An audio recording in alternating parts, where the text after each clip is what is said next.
Des inondations sans précédent. En septembre 2002, le Gardon sortait de son lit et inondait tout sur son passage. Entre Alès et Nîmes, les petits ruisseaux se transformaient en torrents.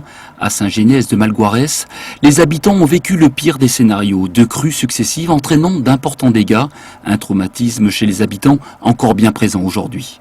Il y a un vrai traumatisme. Moi, j'ai mis peut-être 5 ans pour surmonter le traumatisme et ne plus en parler autour de moi. Donc c'est vrai que c'est un problème et je sais qu'il y a des gens, dès qu'il pleut un tout petit peu, qui sont inquiets, qui arrivent plus à dormir, qui ont des angoisses. 8 ans après, le village a retrouvé sa tranquillité. Les habitants peuvent enfin dormir sur leurs 2 oreilles. Un ouvrage aux dimensions imposantes vient de voir le jour.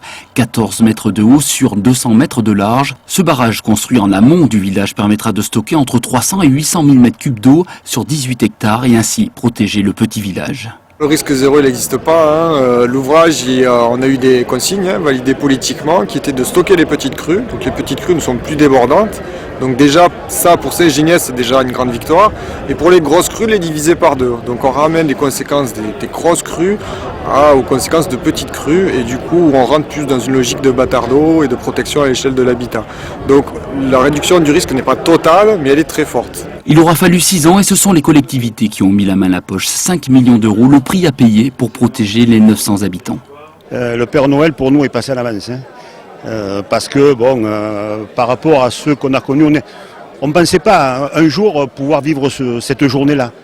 Nos moyens financiers au niveau de la commune ne nous permettaient pas de réaliser. Et la solidarité qui s'était exercée, chose de formidable, qui était exercée autour de cet ouvrage, autour de cette réalisation est pour nous inespérée. Quand on a su qu'on avait l'opportunité d'avoir les financements, je pense qu'il fallait pas passer à côté de cette réalisation. Pour éviter que dans quelques générations, on dise oui, mais à l'époque ils ont eu les moyens, mais ils n'ont rien fait.